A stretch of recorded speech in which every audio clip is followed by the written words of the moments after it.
여러분 안녕하십니까, 필립입니다. 이번 영상에서는 여러분이 흔히들 알고 계시는 UAM 수직 이착륙 비행기에 대해서 한번 알아보도록 하겠습니다. 사실 산업계에서는 UAM이 아니라 AAM으로 불리고 있다고 하는데, 해당 내용 제가 여기 이재강 연구원의 미래 모빌리티 UAM에 투자하라 이 책과, 그리고 이재광 씨가 동아일보와 인터뷰했던 내용을 토대로 해서 짧게 간추려 봤습니다. 먼저 AAM은 여러분이 알고 계신 것처럼 UAM과 UAV, RAM을 통합해서 불러주는 용어입니다.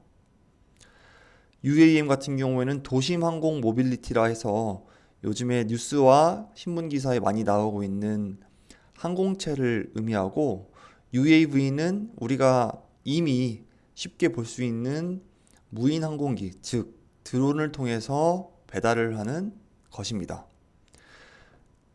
이 내용은 최근에 나온 기사에서, 교촌치킨과 관련된 기사에서 확인할 수 있습니다.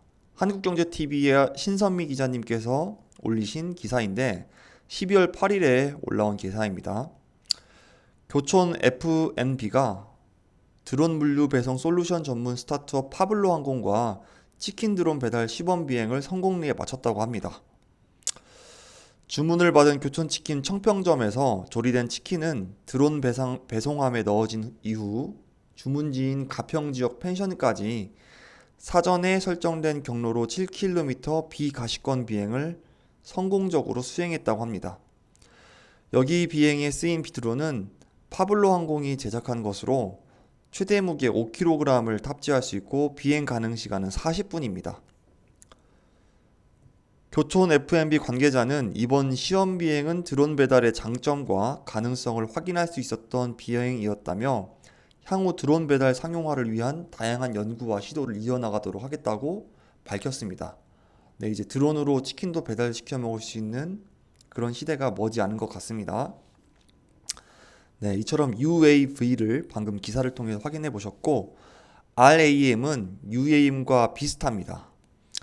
하지만 UAM은 도시 내에서, 그러니까 서울 안에서 운행한다고 봤을 때, RAM은 서울과 속초 등 이미 비행기를 타고 이동할 수 있는 지역 간 이동을 목표로 하고 있는 비행체입니다. RAM, Regional Air Mobility라고 부릅니다. UAM은 50km 이하 도심 내에서 이동을 서비스로 준비하고 있고, RAM 같은 경우에는 50km를 넘는 지역 간 이동을 위해서 준비되고 있습니다. 우리 한국 기업도 RAM 시장에 도전하기 위해서 이미 개발에 들어가고 있습니다. 이 내용은 제가 이전 영상에서 공유를 해드렸었습니다. 그렇다면 AAM의 모습은 무엇일까요? UAM이겠죠, 이게. 이 형태는 우리가 뭐 집 앞마당에다가 개인용 UAM 한 대씩 두고 내가 출근하는 회사로 이용하는 모습은 아닙니다. 왜냐하면 이거는 안전과 관련된 거기 때문에 이런 식으로 사업은 확장되기까지는 굉장히 오랜 시간이 걸릴 것이고, 현재 목표한 수준은 허가받은 업체, 뭐 예를 들어서 뭐 조비 에비에이션이나 아니면 한화 시스템의 오버에어처럼 이 허가받은 시스템들이 허가된 장소에서 이용할 수 있는 것입니다. 그러니까 버티포트라고 하는 승강 플랫폼을 설치를 하고, 거기까지 뭐 자전거로 이동을 하든 차로 이동하든 아니면은 오토바이를 이동한다면 이 위에서 이제 비행기가 떠서 또 다른 버티포트로 도착을 하면, 또 여기서는 자동차나 뭐 자전거, 뭐 오토바이를 타고 최종 목적지까지 이동하는 시스템인 것이죠. 미국 항공청에서는 최근에 이 UAM을 어떻게 규정할 것인가에 대한 논의를 했고 공식적으로 이제 규정하게 되었습니다.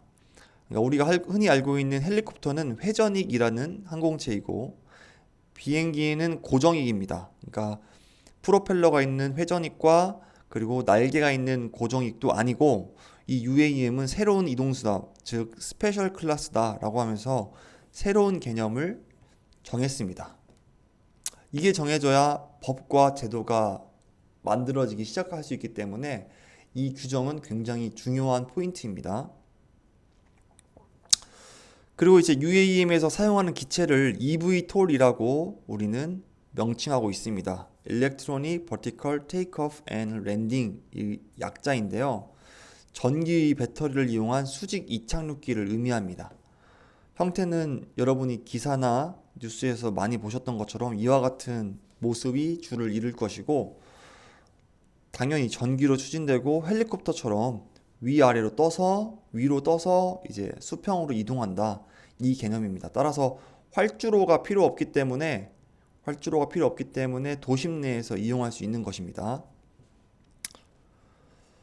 그렇다면 이와 같은 UAM 상용화는 언제 가능할까요? 인프라가 먼저 필요합니다. 아까 말씀드렸던 뜨고 내리는 곳이 필요하고, 그리고 승객들이 대기할 수 있는 곳도 필요하고, 충전 장소도 필요합니다.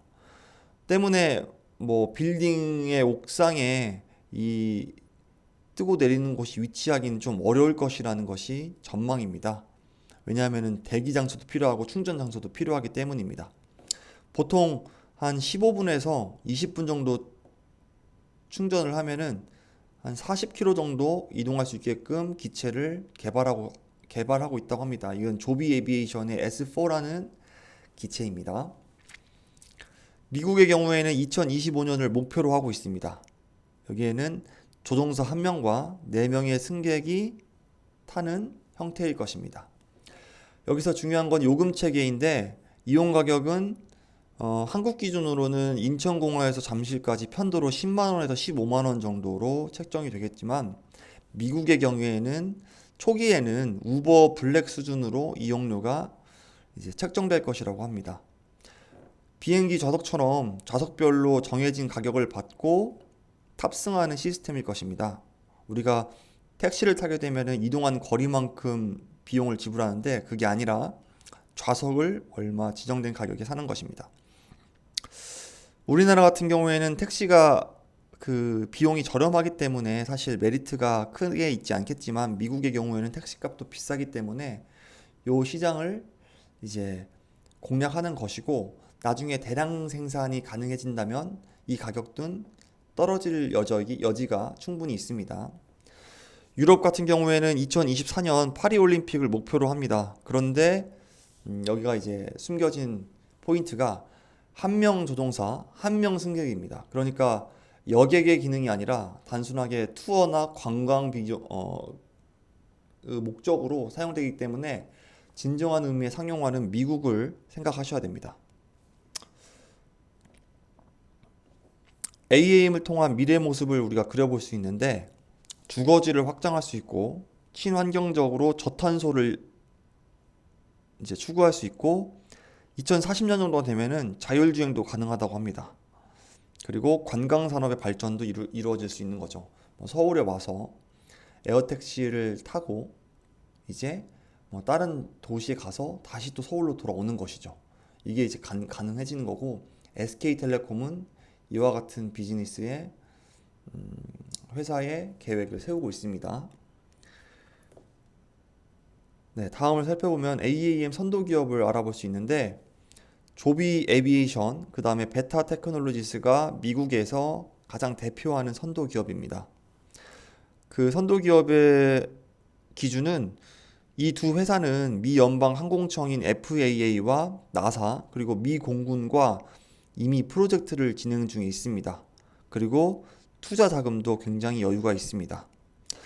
한국의 경우에는 한화 시스템과 현대차가 뛰어들었는데, 한화는 그러니까 투자금을 미국 오버에어사에 대고, 그리고 미국 오버에어사는 가지고 있는 기술력을 가지고 기체를 개발하고 있습니다.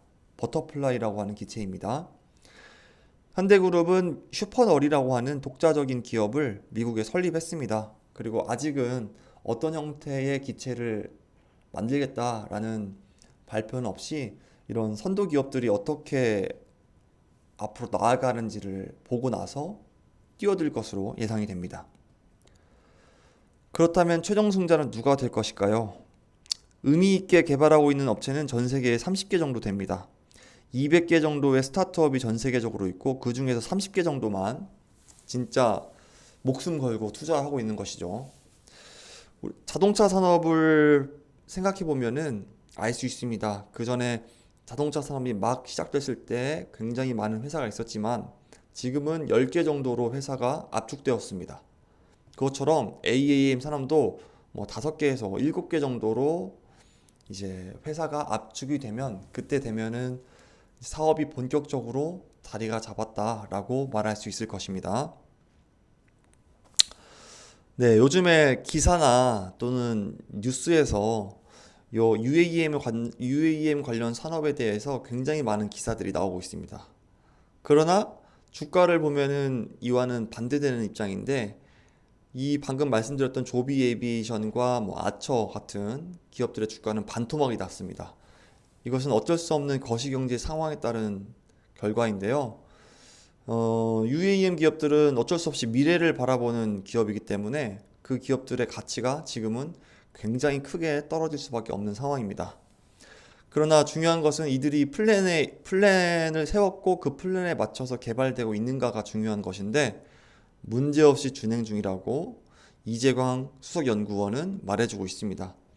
따라서 차분하게 여유를 가지고 절대 관심을 놓지 말고 바라본다면 분명히 투자 기회가 있을 것이라고 이재광 연구원께서는 말씀해 주셨습니다. 네, 이렇게 해서 동아일보 인터뷰 그리고 이재광 연구원이 낸 책을 통해서 내용을 정리한 짧은 영상 준비해 보았습니다. 여러분께 도움이 되셨길 바라면서 긴 영상 시청해 주셔서 정말 감사드리고 다음 영상에서도 좋은 자료로 여러분 찾아뵙도록 하겠습니다. 감사합니다.